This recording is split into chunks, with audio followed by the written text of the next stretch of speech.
नमस्कार दोस्तों, स्वागत है आपका। ये हमारा पॉलिटी का 47 नंबर का लेक्चर है। और प्रीवियस लेक्चर में हमने हमारा पॉलिटी का जो 4 नंबर का यूनिट था स्टेट गवर्नमेंट, इसको ख़त्म कर दिया था। और आज हम 5 नंबर का जो यूनिट है लोकल गवर्नमेंट, इसको स्टार्ट करने वाले हैं। हमने पहला जो यूनिट था उसमें देखा था कॉन्स्टिट्यूशनल फ्रेमवर्क, दूसरा था सिस्टम ऑफ गवर्नमेंट, तीसरा था सेंट्रल गवर्नमेंट, चौथा था स्टेट गवर्नमेंट, और पाँचवा जो अभी का आज का जो हमारा लेक्चर है वो है हम स्टार्ट करें उसमें जो 5 नंबर का यूनिट है लोकल गवर्नमेंट। वो उसमें हमें 2 चीज़ें देखनी मुख्यतः, एक है पंचायत राज सिस्टम और दूसरा है म्यूनसिपैलिटी। अब आज के लेक्चर में हम पंचायत राज सिस्टम देखने वाले हैं और बाद में फिर हम म्यूनसिपैलिटी देखेंगे।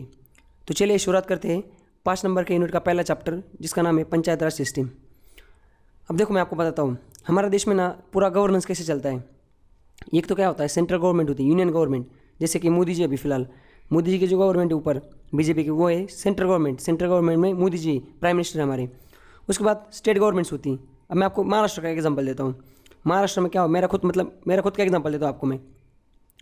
अगर मेरा देखने का नज़रिया है ऊपर, सबसे ऊपर क्या है, मोदी जी, वहाँ पे हमारा जो यूनियन सेंट्रल गवर्नमेंट बीजेपी की सरकार है, बीजेपी पार्टी की सरकार है वहाँ पे।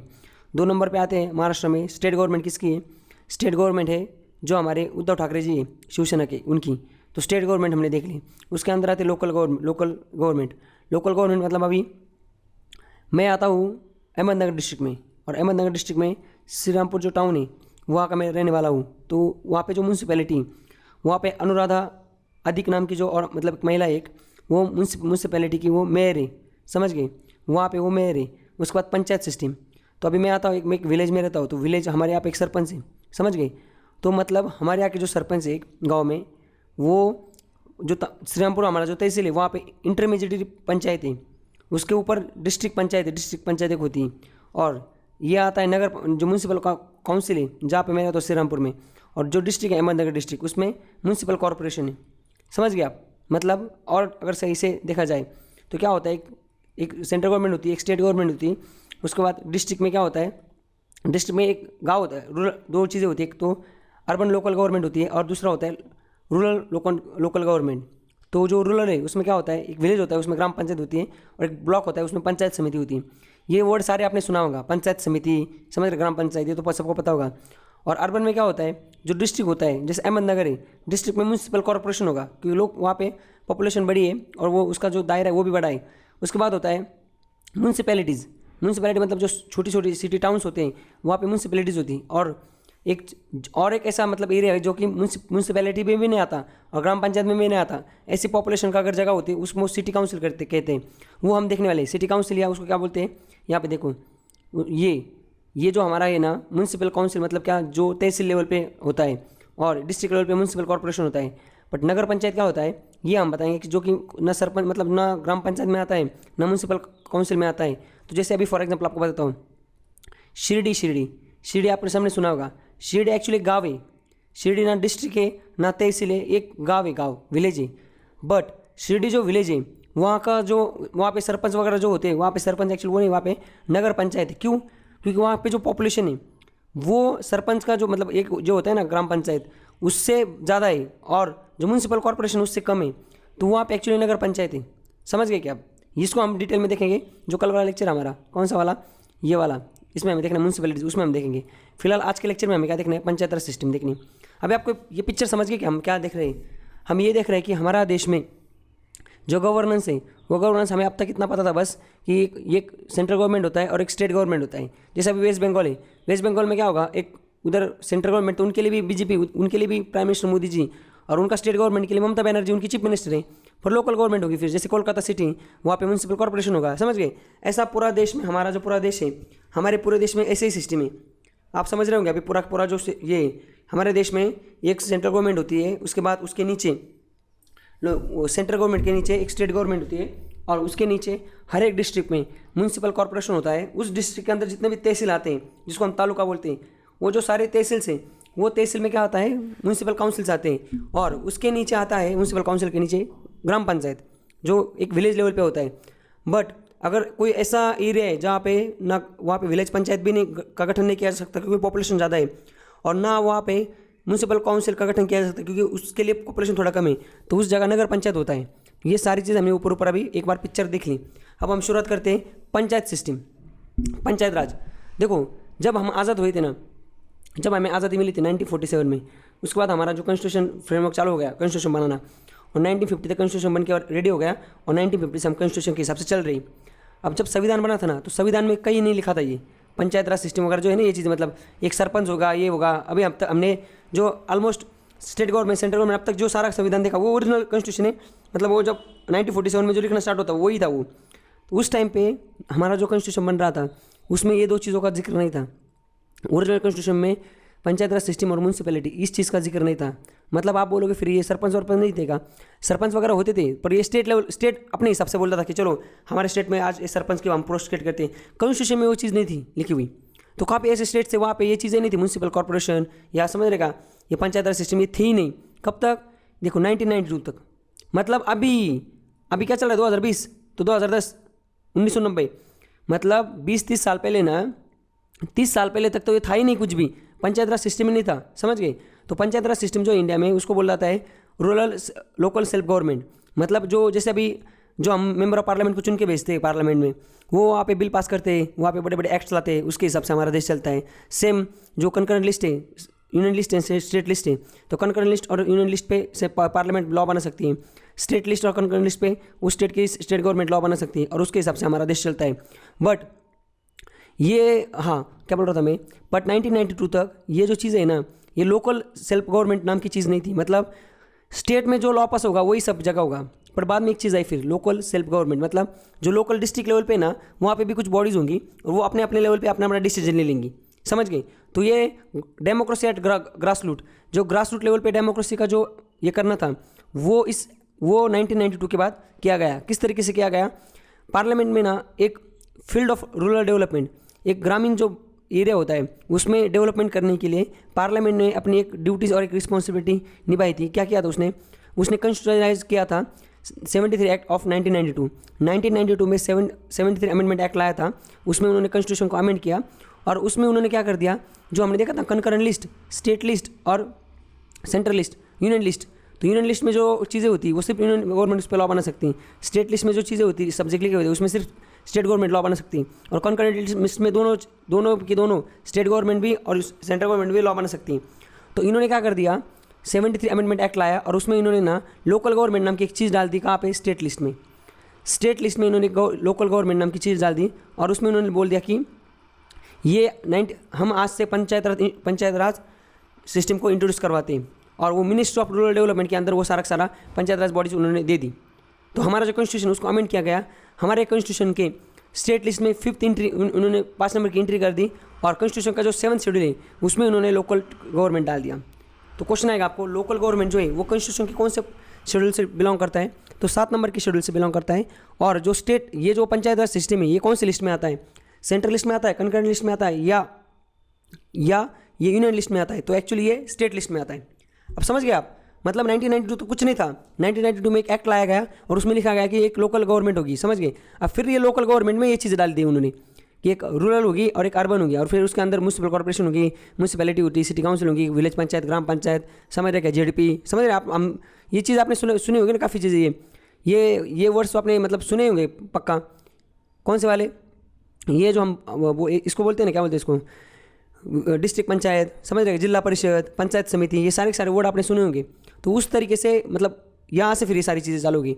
और फिर इन्होंने क्या कर दिया, जो 7th शेड्यूल है हमारे कॉन्स्टिट्यूशन का, उसमें इन्होंने जो स्टेट लिस्ट 2 नंबर की, उसमें इन्होंने लोकल गवर्नमेंट का जिक्र कर दिया। और फिर आगे क्या हुआ, आगे देखो, आगे फिर उसके बाद हमारा जो PRS सिस्टम है, पंचायत राज सिस्टम, ये हमारे देश में चालू हो गया। और उसके बाद हमारे देश में 3 टाइप के गवर्नमेंट, मतलब गवर्नेंस के लिए 3 टायर हो गया हमारा गवर्नमेंट। पहले था एक 2 टायर था, यूनियन गवर्नमेंट, स्टेट गवर्नमेंट।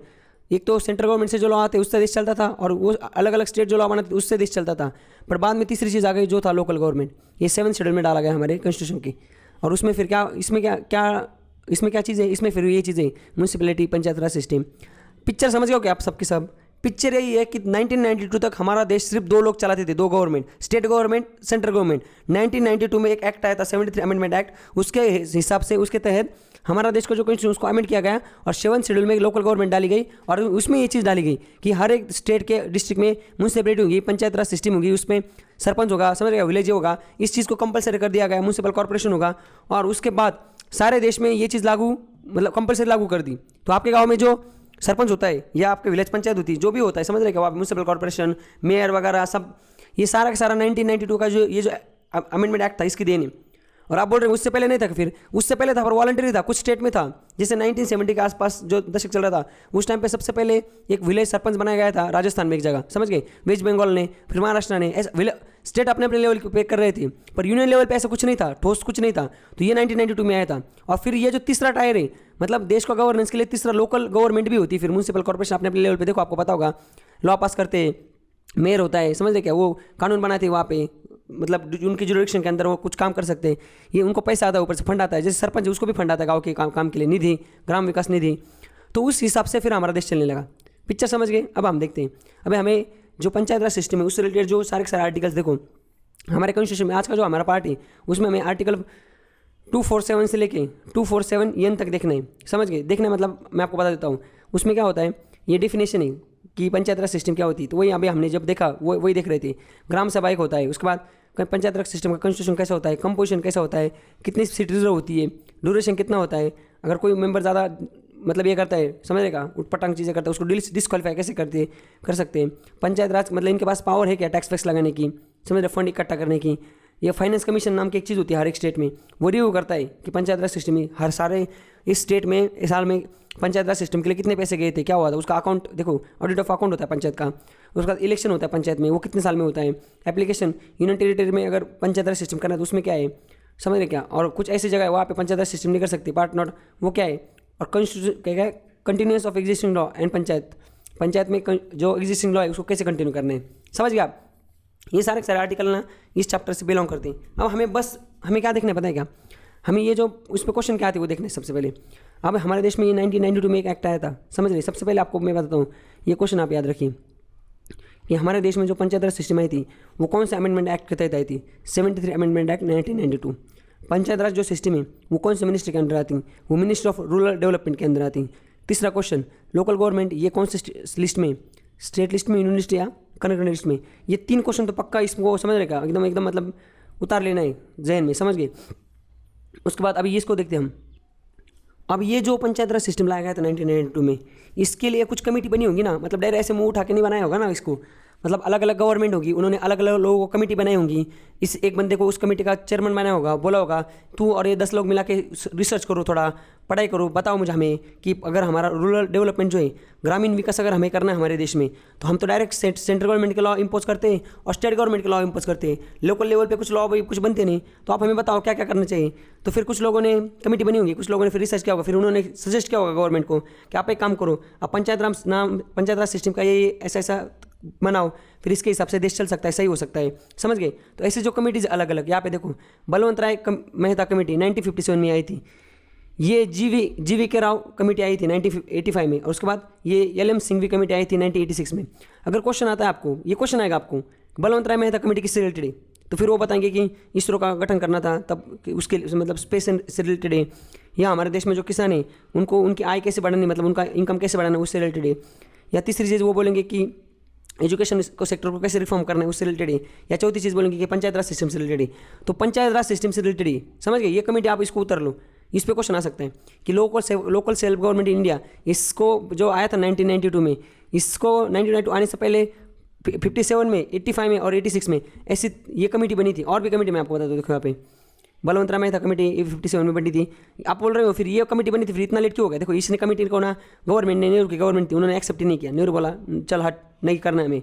उसके बाद VT ये क्या है, कृष्णम्माचारी, इसकी 1960 में बनी थी, इसका भी बात मानी नहीं गई। उसके बाद क्या है, तकलामाल जैन स्टडी ग्रुप, इसका भी बात नहीं मानी। अशोक मेहता कमेटी, इसको देखो ये थोड़ा इसको सीरियस लिया गया था बाद में। GV के राव कमेटी, इसको भी थोड़ा सीरियस लिया गया था। और फिर बाद में इस कमेटी जो है LM सिंघवी कमेटी, इसके हिसाब से बनाया गया था फिर ये। तो आपको क्वेश्चन अभी देखो, एक तो ये कमेटी याद रखो, आप 3 तो याद रखो, बलवंत राय कमेटी, GV के राव कमेटी और LM सिंघवी कमेटी। ये कमेटी किससे रिलेटेड है, ये पंचायत राज सिस्टम से रिलेटेड है। और फिर आपको क्वेश्चन आएगा 73 अमेंडमेंट एक्ट आया था 1992 में, जिससे हमारे देश में जो पंचायत राज सिस्टम बनाई गई थी वो कौन सी कमेटी के रिकमेंडेशन पे बनाई गई थी, समझ गए आप। मतलब ये जो सारी कमेटी हम पढ़ रहे हैं, तो एक कमेटी का ही बात मानी होगी ना बाद में फिर फाइनल। तो ये जो LM सिंघवी कमेटी ना, इसके रिकमेंडेशन पे हमारा जो हमारे देश में जो पंचायत तो उस टाइम पे थी, सरपंच और पंच थे, पर उसको कॉन्स्टिट्यूशनल स्टेटस नहीं था, ये कॉन्स्टिट्यूशन में मेंशन नहीं थी। तो एल एम सिंघवी कमेटी जो है ना, इसने रिकमेंड किया था कि पंचायत राज सिस्टम जो है ना, इसको आप कॉन्स्टिट्यूशनल स्टेटस दे दो। तो उसके हिसाब से लोकसभा ने ये 1973 अमेंडमेंट एक्ट पास किया। और जो हमारे देश में उस टाइम पे ये जो हर एक अलग अलग स्टेट में अलग अलग लेवल पे जो पंचायत राज सिस्टम चल रही थी, सरपंच वगैरह वो सारी चीज़ें थी, उसको कॉन्स्टिट्यूशनल स्टेटस दे दिया और हमारे कॉन्स्टिट्यूशन का पार्ट बना दिया लोकल गवर्नमेंट में। समझ गया, पीआरएस सिस्टम में उसको डाल दिया और उसके हिसाब से फिर वो सारा काम काज देखने लगे। तो यहाँ पे भी हमने ये सारा देख लिया। अब हमें देखना है 73rd अमेंडमेंट एक्ट के बारे में हमें थोड़ा पढ़ना है। अब देखिए यहाँ पे लिखा है, ये जो एक्ट है ना 73 अमेंडमेंट एक्ट, ये हमारे कॉन्स्टिट्यूशन कौन से शेड्यूल में था? हमने देखा 7th शेड्यूल में डाला गया है। 7th शेड्यूल में डाला तो ठीक है चलो, बट कौन से पार्ट में डाला है? ये हमारे कॉन्स्टिट्यूशन का जो देखो ये यहाँ पे देखो 9 नंबर का जो पार्ट है हमारे कॉन्स्टिट्यूशन का, उसमें डाला गया है पंचायत राज सिस्टम जो आर्टिकल 243 से लेके 243 तक है। ये हमने सारे वो आर्टिकल्स थे उसको हमने पढ़ लिया है थोड़ी देर पहले। मतलब हमारे कॉन्स्टिट्यूशन के पार्ट 9 में डाला गया है पंचायत राज सिस्टम को। उसमें क्या है, जो 73 अमेंडमेंट एक्ट है 1992 का, वो डाला गया है। और यहाँ पे देखो ये act also added in 11th schedule जो है उसमें भी डाला गया है। एक्चुअली 7th शेड्यूल में फिर क्या डाला गया है, यहाँ पे देखो हमने शुरू में देखा था 7th शेड्यूल में डाला गया है। क्या डाला गया है, कहाँ पे गए, 5th entry schedule. Okay local government, actually panchayat raj system ने लोकल गवर्नमेंट जो चीज़ है ना, वो हमारे कॉन्स्टिट्यूशन के 7th शेड्यूल में डाली गई लोकल गवर्नमेंट। और ये जो पंचायत पीआरएस सिस्टम जो है ना, इसको पंचायत राज ये अमेंडमेंट ये जो एक्ट है ना, इस एक्ट को 11th शेड्यूल में डाला गया है। हमारा कॉन्स्टिट्यूशन का 11th शेड्यूल इस एक्ट से बिलोंग करता है। अब उसमें कितने आइटम डाले गए? उसमें 29 आइटम डाले गए। 29 आइटम मतलब क्या? पंचायत राज सिस्टम में जो सारी चीज़ें ना, 29 फंक्शनल आइटम, मतलब 29 आइटम लिखे गए कि ये जो चीज़ें ये सारे आइटम पंचायत राज सिस्टम के अंदर आते हैं। जैसे मैं आपको बताता हूँ, हमने सब्जेक्ट जो देखे थे ना, इरिगेशन, लैंड वगैरह, वो सारा वो जैसे स्टेट के अंदर आता है, कुछ चीज़ें यूनियन गवर्नमेंट के पास जाती हैं और कुछ चीज़ें कंकरेंट गवर्नमेंट मतलब दोनों के पास होती हैं। तो उसी तरह ये 19 फंक्शनल आइटम जो है ना पंचायत राज सिस्टम के, ये यहाँ पे आते हैं। और ये आर्टिकल 14 जो था हमारा कॉन्स्टिट्यूशन में, आर्टिकल 14 जो है, संविधान जब बना था तब आर्टिकल 14 डाला गया था 1947, मतलब 47 से लेकर 50 तक जो कॉन्स्टिट्यूशन बन रहा था उसमें आर्टिकल 14 डाला गया था। और उस आर्टिकल 14 में क्या लिखा गया था? आर्टिकल 14 में ये लिखा गया था कि कॉन्स्टिट्यूशन ऑफ पंचायत, मतलब पंचायत का गठन करना। तो एक्चुअली इसको कॉन्स्टिट्यूशनल स्टेटस जब बन गया, मिल गया पंचायत राज इंस्टीट्यूशन को, कब 19 इस एक्ट के तहत। तो उस टाइम पे हम बोल सकते हैं कि फाइनल शेप मिला था आर्टिकल 14 को। समझ गए, आर्टिकल 40 को उस टाइम पे फाइनल शेप मिला था, क्योंकि 73 अमेंडमेंट एक्ट जो है 1992 का, इसने कॉन्स्टिट्यूशनल स्टेटस प्रोवाइड किया था किस चीज़ को? पंचायत राज इंस्टीट्यूशन को। और आर्टिकल 40 बोलता है कि पंचायत राज इंस्टीट्यूशन का, पंचायत राज का गठन होना चाहिए, ऐसा बोला था। देखो यहाँ पे, state government are under constitutional obligation to adopt new panchayat raj system in accordance with the provision of act. मतलब जब इन्होंने वो एक्ट पास कर दिया तो स्टेट गवर्नमेंट क्या हो गई? स्टेट गवर्नमेंट को ऑब्लिगेशन हो गई, मतलब स्टेट गवर्नमेंट को ये चीज़ कंपलसरी हो गई, कॉन्स्टिट्यूशनल ऑब्लिगेशन, ये इनके मैंडेटरी होगा कि इन्होंने न्यू सिस्टम को अडॉप्ट करना है, उस पर एक्ट के प्रोविजन के हिसाब से सारे कामकाज करने। आगे क्या है? तो प्रोविजन ऑफ, देखो ये जो एक्ट बना था उसके जो प्रोविजन थे वो 2 टाइप के थे। एक था कंपलसरी था प्रोविजन और कुछ वॉलंटरी था। मतलब जो पंचायत राज उसमें बोला जाता था कि ये चीज़ें आपको कंपलसरी करनी, मतलब इलेक्शन जो है 5 साल में कंपलसरी करवाना है, रिजर्वेशन जो है 33% आपको कंपलसरी देना है। समझ गए, ये चीज़ें जो थे, ग्राम सभा इसको कंपलसरी करवाना है, यानी वो नहीं पता, एक्चुअली वो वॉलंटरी नहीं, वो बता देखते हैं हम। और कुछ चीज़ें वॉलंटरी थी। समझ गए, वॉलंटरी मतलब ये उस ग्राम पंचायत के हिसाब से वो कर सकती है, मतलब उसको अगर मन है तो करेंगे, नहीं तो नहीं करेंगे। समझ गए आप? तो हम अब ये जो हमने देखा ना, इस एक्ट के हमें अभी प्रोविजन देखनी, हमें अभी पर्याप्त जो क्वेश्चन आ सकते हैं, जैसे कि ये जो 73 अमेंडमेंट एक्ट है, इसके तहत आया था क्या? Panchayat raj system, rural development government, मतलब उसके अंदर आता है वो। उसके बाद स्टेट लिस्ट में आता है वो, पार्ट 9 में लिखा गया है, 11th शेड्यूल में है, उसमें कितने फंक्शन आइटम है? 29 आइटम है। आर्टिकल 14 पंचायत राज सिस्टम कौन से आर्टिकल से रिलेटेड है? ये आर्टिकल इतने ही, बट अगर कॉन्स्टिट्यूशन में अगर वो पूछेंगे आर्टिकल 14 कौन से रिलेटेड आर्टिकल जो है वो पंचायत राज सिस्टम से रिलेटेड है, तो आर्टिकल 14 समझ 14, 19, 25, 40, तो 40 है। समझ गए। और पंचायत राज सिस्टम जो है उसको कॉन्स्टिट्यूशनल स्टेटस कौन से आर्टिकल के तहत मिला था? तो 73 अमेंडमेंट एक्ट कौन से एक्चुअली एक्ट के तहत मिला था? तो 73 अमेंडमेंट एक्ट 1992 के तहत मिला था। उसके बाद ये कंपलसरी प्रोविजन वो देख ले। अब हमें ये चीज़ देखनी सबसे इंपॉर्टेंट क्या चीज़ है, हमें देखना है 73 अमेंडमेंट एक्ट जो था, जिसके हिसाब से सारा पंचायत राज सिस्टम को कॉन्स्टिट्यूशनल स्टेटस मिल गया, उसमें क्या क्या चीज़ें लिखी? जो सारे आर्टिकल है ना उसके अंदर, वो 73 से 273 से लेके ये वो क्यू तक, उसमें जो इंपॉर्टेंट आर्टिकल है जिसको हम देखते हैं। सबसे पहले क्या है? सबसे पहले 70 उसके प्रोविजन ही, सबसे वो जो प्रोविजन थे वो सारे स्टेट को मान्य थे और सारे स्टेट को उसके हिसाब से काम करना था। तो सबसे पहला जो प्रोविजन वो यही है, क्या? Direct election to all the seats in panchayat at all the levels. मतलब इन्होंने बोला था कि पंचायत राज जो होगा, मतलब जैसे कि फॉर एग्जांपल ये एग्जाम्पल ग्राम पंचायत है, उसमें सरपंच और वो सारी चीज़ें होती, तो इन्होंने बोला था कि वहाँ पे कोई नॉमिनेशन वगैरह कुछ होगा नहीं, डायरेक्ट सारे के सारे सीटें, जैसे अभी मैं बताता हूँ कोई गाँव है उसमें अगर 13 सीट ना, तो 13 के 13 सीट के लिए इलेक्शन होगा। ऐसा नहीं होगा कि 10 सीट का इलेक्शन और 3 लोगों को नॉमिनेट कर दिया। ये आर्टिकल 273C बोलता है। तो 73 amendment act, constitution amendment act के हिसाब से जो पंचायत राज सिस्टम उसमें सारे के सारे जो सीट है ना, जैसे आपने देखा होगा लोकसभा और राज्यसभा या मतलब हमारा जो पार्लियामेंट है या स्टेट लेजिस्लेचर है, उसमें कुछ सीटें जो है ना वो नॉमिनेट की जाती हैं। इलेक्शन तो होता है पर एक दो सीटें जो होती है वो एंग्लो इंडियंस के लिए होती कुछ, हमने वो चीज़ हमने पढ़ी थी, हमने देखी भी थी, समझ गए आप। तो ये जो 73 अमेंडमेंट एक्ट बोलता है वो क्या बोलता है कि स्टेट लेवल पे ऐसा नहीं होगा, समझ गए, मतलब district local government, state level पे नहीं, लोकल गवर्नमेंट में ऐसा नहीं होगा। जितने भी सीट है वहाँ पे सारे के सारे जो सीट है उसका डायरेक्ट इलेक्शन होगा। उसके बाद कंपलसरी इलेक्शन होगा एवरी 5 ईयर्स, 5 साल के बाद कंपलसरी इलेक्शन होगा। ऐसा नहीं कि इलेक्शन अभी हो गया और फिर 5 साल 6 साल उसको एक्सटेंड नहीं किया जाएगा, 5 साल के बाद कंपलसरी इलेक्शन होगा। उसके बाद इसका मतलब हर एक जो लोकल गवर्नमेंट है, पंचायत राज हो या म्यूनसिपैलिटी हो, उनका ड्यूरेशन कितना होता है कंपलसरी, उनका ड्यूरेशन होता है 5 साल का। उसके बाद indirect election to the position of panchayat chairperson at intermediate level and district level. ये क्या बोल रहे हैं, अब देखो ये जो इंटरमीडिएटरी एंड डिस्ट्रिक्ट लेवल मतलब क्या, ये जिला परिषद और पंचायत समिति, जिला परिषद और पंचायत समिति में जो चेयरपर्सन होता है, चेयरपर्सन मतलब कौन, उधर का जो अध्यक्ष टाइप जो होता है ना, समझ हम बोलते हैं ना जेडपी अध्यक्ष नगर डिस्ट्रिक्ट में, या जैसे ठाणे डिस्ट्रिक्ट में ये समझिएगा जेडपी के चेयरमैन ही ये, आपको पता होगा पंचायत समिति के चेयरमैन ही ये। तो सभापति जिसको बोलते हैं, पंचायत समिति का जो हेड होता है उसको सभापति बोलते हैं हर एक तहसील लेवल पे, और वो ऊपर जो होते हैं मतलब डिस्ट्रिक्ट लेवल पे कौन होते हैं, वो जेडपी जिला परिषद अध्यक्ष होते हैं। तो ये जो इनका इलेक्शन होता है ना वो इनडायरेक्ट इलेक्शन होता है for the position of chairperson, उनके चेयरपर्सन के लिए, जैसे कि अगर जितने सभापति जिस पार्टी के पास है, मतलब जितने मेंबर जो होते ना, क्या बोलते हैं उसको, जो पंचायत समिति के जितने मेंबर जिस पार्टी के पास है, वो लोग फिर वो जिला लेवल पे जो जिला अध्यक्ष है वो उनका पार्टी का बनता है, वो वहाँ पे इनडायरेक्ट इलेक्शन होता है। तो उसी की बात यहाँ पे आर्टिकल 243C में की गई है। उसके बाद reservation of seat for schedule caste, schedule tribe and woman not less than 33%। ये देखो ये सबसे इंपॉर्टेंट चीज़ है, आपने देखी होगी ये चीज़। ये आर्टिकल 243 जो है डी, आर्टिकल 243D बोलता है कि हर एक जो विलेज पंचायत हो या डिस्ट्रिक्ट लेवल कुछ भी हो, उसमें हर एक में बोलता हूँ मैं आपको, मतलब जैसे कि अभी हमारा स्टेट लेजिस्लेचर है, स्टेट लेजिस्लेचर मतलब क्या, विधानसभा है, विधानसभा में या विधानसभा की बात करते हैं, जैसे फॉर एग्जाम्पल कोई विधानसभा है उसमें कुछ जो सीट होती है वो रिजर्व होती है, और जो लोकसभा है उसमें भी कुछ सीट रिजर्व होती है ये SC/ST के लिए। अब बट कैसा होता है, जैसे अभी शिरडी पिछले 3 टर्म से मतलब जो 2004 में इलेक्शन हुआ था, 2009 में इलेक्शन हुआ था, और अभी जो 2014 में नहीं 2009 में, 2014 में और 2019 में ये जो 3 इलेक्शन हुआ ना, शिरडी का जो सीट थी लोकसभा की वो रिजर्व थी ये SC/ST के लिए।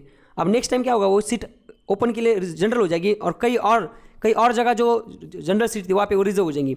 मतलब जो लोकसभा की, अगर मतलब लोकसभा के इलेक्शन की बात की जाए या किसी स्टेट के विधानसभा के इलेक्शन की बात की जाए, वहाँ पे जो रिजर्वेशन होता है ना वो रोटेटरी होता है, मतलब वो रोटेट करता है एक जगह पूरा। ऐसा नहीं होगा कि एक सीट है वो पूरे, जैसे हमें इंडिपेंडेंस मिला है तब से वो सीट रिजर्व रहेंगी, ऐसा नहीं होगा, वो रोटेट होता है। बट जो पंचायत राज मतलब विलेज जो होता है ना, विलेज में क्या होता है पता है कि आपको, विलेज में जो है ना वो आपको 33% रिजर्वेशन देना ही देना है, मतलब 33 कम से कम देना ही देना है। वो सरपंच का जो पद है ना वो हो सकता है मे बी रिजर्व, वो मतलब रोटेटरी होता है कि इस बार सरपंच जो होता है वो रिजर्व, वो ये SC/ST का होगा, वो रिजर्व होता है। बट 33% बाकी जो मेंबर होंगे ना, जैसे अभी फॉर एग्जांपल आपको बताता हूँ मैं, अगर वहाँ पे 9 किसी कोई ग्राम पंचायत उधर 9 सदस्य है, तो उसमें से जो 9 में 3 जो है ना वो आपको उन्हीं को टिकट देना पड़ेगा जो SC/ST को बिलोंग करते हैं। ये रोटेटरी नहीं, ये तो कंपलसरी। सरपंच की बात अलग है, फिर वो कास्ट से बनेगा या जनरल बनेगा वो बात अलग है। बट बाकी मेंबर 33, वुमन भी, शेड्यूल कास्ट, शेड्यूल ट्राइब और वुमन, ऐसे सब मिला के तीनों मिला के आपको 33% जो है वो ऐसे हर एक के लिए, जैसे समझ रहेगा टोटल 9 मेंबर ना, तो उसमें से 6 मेंबर जो वो ओपन कास्ट कुछ भी कोई भी हो खड़ा हो, शेड्यूल हो कुछ भी हो, पर कम से कम 3 जो है ना उसमें वुमन SC/ST मिला के 3 आपको उधर देने ही देने, समझ गए। तो ये रिजर्वेशन है वहाँ पे। अब क्या होता है, स्टेट में एक फाइनेंस कमीशन होता है जो सारा स्टेट का पैसा वैसा है ना उसको देखता है। तो स्टेट फाइनेंस कमीशन है ना ये रिकमेंडेशन दे सकता है in as regard the financial power of the panchayat. तो पंचायत राज जो है मतलब पंचायत में, जैसे कि अभी विलेज पंचायत है, जैसे सरपंच है। अब जैसे मोदी जी ने जो गवर्नमेंट बनाई थी, सेंट्रल गवर्नमेंट ने, जब वो प्राइम मिनिस्टर बनी, उन्होंने क्या कर दिया, सरपंच जो है ना, सरपंच को बहुत फंड देना चालू कर दिया, डायरेक्ट सरपंच को। पहले वो उधर से आता था, ZP से आता था, ZP से आके पंचायत समिति में आके, तो पंचायत समिति अगर एक पार्टी के पास है और अगर किसी विलेज में अगर सरपंच दूसरी पार्टी का है तो वो साले वो इनको उसको पैसे देते, इसको समझ लटका के रखते थे। फिर मोदी जी ने एक बढ़िया काम किया, इन्होंने क्या कर दिया, डायरेक्ट सरपंच के अकाउंट में पैसे देना स्टार्ट कर दिया। तो सरपंच को ना इधर पंचायत समिति में जाके कटोरा लेके हाथ फैलाने की जरूरत नहीं पड़ने लगी, समझ गए। वो डायरेक्ट सरपंच अपने लेवल पे काम करने लगा वो। फिर इस ये जो रिकमेंडेशन थी ना वो स्टेट फाइनेंस कमीशन दी थी, समझ गए। तो स्टेट फाइनेंस कमीशन है ना ये रिकमेंडेशन दे सकता है कि पंचायत राज की जो फाइनेंशियल पावर्स है इनको कितना पैसा देना है, इनको मतलब ये टैक्स वसूल सकते हैं क्या, कुछ जो भी हो पंचायत राज के पैसा से रिलेटेड सारा जो मामला है वो जो मामला है ना वो रिकमेंडेशन इसके रिकमेंडेशन पे होता है स्टेट फाइनेंस कमीशन की। तो ये चीज़ भी आर्टिकल उसमें लिखी गई है 73 कॉन्स्टिट्यूशन अमेंडमेंट एक्ट के तहत। उसके बाद आगे district planning committee to prepare draft development plan for district as whole. देखो हर एक जो डिस्ट्रिक्ट होता है ना उस डिस्ट्रिक्ट में एक डिस्ट्रिक्ट प्लानिंग कमेटी होती है। वो उस कमेटी का काम क्या है, प्लानिंग मतलब पूरे डिस्ट्रिक्ट में क्या करना, प्लानिंग करना, डिस्ट्रिक्ट का जो डेवलपमेंट से रिलेटेड जो चीज़ें उसका प्लानिंग करना और ड्राफ्ट डेवलपमेंट प्लान बनाना उस सारे डिस्ट्रिक्ट के लिए। ये चीज़ भी ये 73 अमेंडमेंट एक्ट कॉन्स्टिट्यूशन अमेंडमेंट इसमें लिखी गई है, समझ गए। उसमें देखो ये आपने देखा होगा कि आपके ग्राम सभा होती है हर एक विलेज में, तो ये चीज़ भी 73 अमेंडमेंट एक्ट में लिखी गई है। हर एक ग्राम पंचायत है उसमें वो लोग ग्राम सभा लेंगे। ग्राम सभा मतलब महीने में क्या होता है, एक बार सरपंच आता है और सारे के सारे लोग ऐसे बैठते हैं, फिर वहाँ पे वो डिस्कस करते हैं सारी चीज़ें। जैसे अगर गांव में कोई बंदा है उसके एक जगह पे, जैसे मैं आपको एक एग्जाम्पल देता हूँ। मेरे पापा के दोस्त थे एक, उनका क्या हुआ, वो एक जगह यहाँ पे रहते थे वो, और यहाँ पे उनकी ज़मीन थी पीछे बहुत ज़्यादा, पर यहाँ पे वो अनयूज ज़मीन थी। किसी ने क्या कर दिया, यहाँ पे किसी को भगवान की मूर्ति मिल गई, उन्होंने वहाँ पे टेंपल बना दिया। गांव वाले लोग बोले हमें वहाँ पे टेंपल बनाना है, अच्छा प्रतीक, समझ गए। मतलब ये यहाँ पे रह रहे थे ऐसे, इतनी जगह खाली पड़ी थी और फिर यहाँ पे भगवान की मूर्ति मिली, यहाँ पे उन्होंने टेंपल बनाना स्टार्ट कर दिया। अब टेंपल बनाना स्टार्ट कर दिया तो ये जो बंदा है तो इसकी लैंड तो चली गई, देखो 2/3 मतलब 1/3 जो है 33% लैंड तो टेंपल में चल जाए गाँव के लिए। वो तो वहाँ पे कुछ जो कंस्ट्रक्शन हुआ या डेवलपमेंट रिलेटेड एक्टिविटी कर नहीं सकते अपने पर्सनल, लैंड तो उसकी पर्सनल है। ये जो बंदा है ये ग्राम सभा जो मतलब उसके महीने में ग्राम सभा होती है ना, ग्राम सभा में गया ये बंदा और वहाँ पे जाके इसने बोला कि ठीक है चलो आपकी जो भावनाएं वगैरह वो सारी चीज़ें सही है, बट ये जो लैंड है ना ये मेरी पर्सनल लैंड है, समझ गए। आप मुझे बिना पूछे वहाँ पे वो टेम्पल पर बनाना कैसे स्टार्ट हो गया, ये तो मेरे साथ इनजस्टिस हो गया। फिर तो जो ग्राम सभा है टोटल ग्राम सभा ने मिलकर एक डिसीजन ले लिया कि बोले हाँ चलो ठीक है बात तो सही, मतलब समझ रहे क्या, बाद में जो है वो छोड़ दो। बट ये चीज़ याद रखो कि आपके साथ अगर कुछ होता है तो आप वो चीज़ ग्राम सभा में रख सकते हो कम्युनिटी लेवल पे, समझ रहे। कम्युनिटी जैसे अभी ये कम्युनिटी का मैटर था ना, जैसे अभी गाँव में कोई तालाब है उसमें पानी नहीं और पानी आता है कहीं कैनल से और कैनल में पानी नहीं, या कैनल में पानी आ रहा है पर वो गांव के तालाब में पानी नहीं आ रहा है, या पानी आ रहा है तो कोई लोगों को पहुंच रहा है, कई लोगों को पहुंच नहीं रहा है, तो ग्राम सभा में ऐसी चीज़ें डिस्कस की जाती है। फिर लोग बोलेगा अरे भाई हमें तो पानी नहीं मिल रहा है, सबको मिल रहा है बाकियों को। तो ऐसी जो चीज़ें ना वो ग्राम सभा में डिस्कस होती, जो कम्युनिटी लेवल पर जो चीज़ें होती वो ग्राम सभा में डिस्कस होती, समझ गए। तो आज के लेक्चर में हमने एक सारा क्या देखा, हमने जो पंचायत राज सिस्टम है उसको देखा। उसमें हमने ये चीज़ समझ ली कि हमारा जो देश है वो 3 टायर है, 3 टायर हमारे यहाँ पे गवर्नेंस है। एक तो होती है सेंट्रल गवर्नमेंट, दूसरा होता है स्टेट गवर्नमेंट, तीसरा होता है local government. Local government municipality जो होती है, म्यूनसिपल कॉर्पोरेशन, म्यूनसिपल काउंसिल, नगर पंचायत। उसके बाद पंचायत राज सिस्टम होती है जो डिस्ट्रिक्ट पंचायत, इंटरमीडिएट मतलब पंचायत समिति, विलेज पंचायत मतलब क्या, गांव में जो ग्राम पंचायत होती है वो, उसके बाद जिला परिषद, एक्चुअली पंचायत समिति, उसके बाद जिला परिषद। ये ऐसे 3 टायर की हमारी गवर्नमेंट है। उसके बाद हमने ये देखा मिनिस्ट्री ऑफ रूरल डेवलपमेंट जो है इसके अंदर आती है panchayat raj system. 73 amendment act 1992 इसके तहत पंचायत राज सिस्टम का गठन हुआ था। लोकल गवर्नमेंट जो है वो सब्जेक्ट है स्टेट लिस्ट में, और जो लोकल गवर्नमेंट जो चीज़ है वो 7th शेड्यूल में यहाँ पे हमारे कॉन्स्टिट्यूशन में डाली गई। 3 कमेटी जो है सबसे इंपॉर्टेंट है, इस पर क्वेश्चन आ सकता है।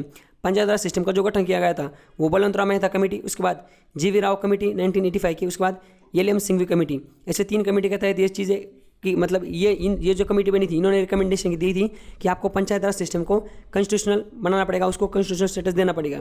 फिर बाद में क्या हुआ कि ये जो कमेटी थी कौन सी लास्ट वाली, एल.एम. सिंघवी कमेटी, इसके रिकमेंडेशन पे के आधार पे, मतलब इसकी रिकमेंडेशन इसने क्या दी थी कि इसने 1986 में बोला था कि आपको ये जो पंचायत चल रही है हर एक जगह उसको कॉन्स्टिट्यूशनल स्टेटस देना पड़ेगा। उसके लिए आपको संविधान को अमेंड करना पड़ेगा, संविधान को अमेंड करके ये चीज़ें उसमें डालनी पड़ेगी। तो इस चीज़ को इसके जो रिकमेंडेशन को ध्यान में रखते हुए 1992 में जो वीपी सिंह की सरकार थी शायद उस टाइम पे, उन्होंने क्या कर दिया था, उन्होंने 73 अमेंडमेंट एक्ट लाया था 1992 में, और उस एक्ट के तहत उन्होंने पंचायत राज को कॉन्स्टिट्यूशनल स्टेटस दे दिया था। तो उसमें हमने ये देखा कि पंचायत राज सिस्टम जो है हमारा ये 73 अमेंडमेंट एक्ट है 1992 का, ये हमारे कॉन्स्टिट्यूशन के पार्ट 9 में आता है। ये डील करता है आर्टिकल 243 से लेकर 243 तक। ये 11th शेड्यूल में डाला गया हमारे कॉन्स्टिट्यूशन में, उसमें 29 फंक्शनल आइटम्स हैं, समझ गए। यहाँ तक हमने देख लिया था। तो ये एक्ट ने कॉन्स्टिट्यूशनल स्टेटस दिया था, हमारे कॉन्स्टिट्यूशनल स्टेटस दिया था पंचायत राज इंस्टीट्यूशन को। उसके बाद हमने ये देखा कि कुछ कंपलसरी प्रोविजन होती है उसमें और कुछ वॉलंटरी, मतलब वो जो सारी सारी चीज़ें लिखी गई पंचायत राज सिस्टम से रिलेटेड, तो वो ग्राम पंचायत या जो भी होगा जेडपी वगैरह, उनको कुछ चीज़ें कंपलसरी करनी पड़ती है, कुछ वॉलंटरी करनी पड़ती। तो हमने इसमें ऊपर ऊपर देखा था कि देखो ये इसके प्रोविजन ये थे फीचर कॉन्स्टिट्यूशन अमेंडमेंट एक्ट के, कि 5 साल में इलेक्शन होगा, सारे जो सीट है वो डायरेक्ट इलेक्शन होगा, वहाँ पे 33% जो लोग हैं उनको आपको SC ST और वुमन जो है 33% उनको रिजर्वेशन देना पड़ेगा। स्टेट फाइनेंस कमीशन रिकमेंडेशन देता है फाइनेंशियल पोजीशन के लिए। डिस्ट्रिक्ट प्लानिंग कमेटी होगी हर एक जगह, और जो जिला परिषद है और जेडपी जो है, मतलब जिला परिषद और पंचायत क्या बोलते हैं इसको, पंचायत समिति, इंटरमीडिएट डिस्ट्रिक्ट लेवल पे क्या होगा, जो पंचायत चेयरमैन है उसकी पोजीशन के लिए इनडायरेक्ट इलेक्शन होगा। समझ गए? तो ये सारी सारी चीज़ें हमने देख ली, और इस तरीके से आज का जो लेक्चर है उसमें हमने पंचायत राज जो सिस्टम है इसको देख लिया। तो आज के लेक्चर में बस इतना ही। Thank you so much and enjoy.